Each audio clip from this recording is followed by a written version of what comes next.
Today we're talking about Annihilation, the new map pack for Call of Duty Black Ops. We have 4 new multiplayer maps: Hangar 18, Silo, Drive-In, and Hazard, and a new zombies map called Shangri-La.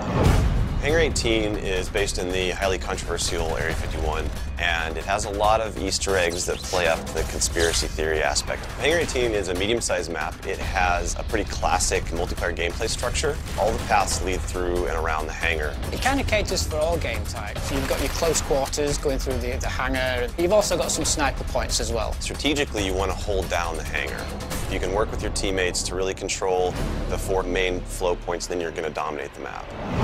Silo is based on a Russian underground nuclear missile silo construction site. It's probably one of the largest maps in the entire game. Silo favors players who take their time because there's a lot of flank routes and a lot of interconnecting paths. So players who are smart and use decoys and pay attention to the mini-map are going to be more successful. You can't really stick around in one place for too long because you're going to get shot from multiple angles. You really need to learn how to play the map, how the paths flow, and you need to stay on the move. Nuketown was a really hugely successful and popular map with Black Ops, and we wanted to do another map in the DLC that kind of emulates that style of gameplay. Drive-In's a fairly small map, but it does have a variation of battles. You've got the wide open area in the middle, the actual Drive-In itself, but then you do have close quarter battles down the side. So Hazard was inspired by one of our World at War maps called Cliffside, but it's a complete reimagining of it. We've actually turned it into a golf course. It's a great level. Hazard is probably one of the only maps in the game that focuses almost exclusively on long-distance engagements, and the long-range snipers and LMG gunners and assault rifle guys are going to have an advantage. You're definitely going to want to avoid the fairway if you're not a sniper and stick to the edges of the map where there's some more intense choke points and medium-range engagements.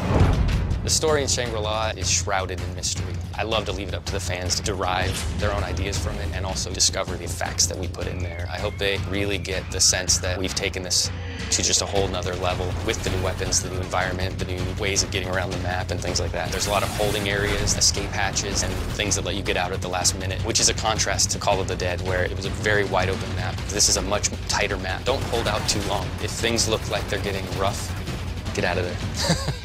It's time to go. With Annihilation, we had a goal that we really wanted to push the visuals in all the maps. Each map feels very unique from one another. They feel like the kind of maps that you just want to spend a lot of time in. Annihilation hits Xbox Live Marketplace on June 28th.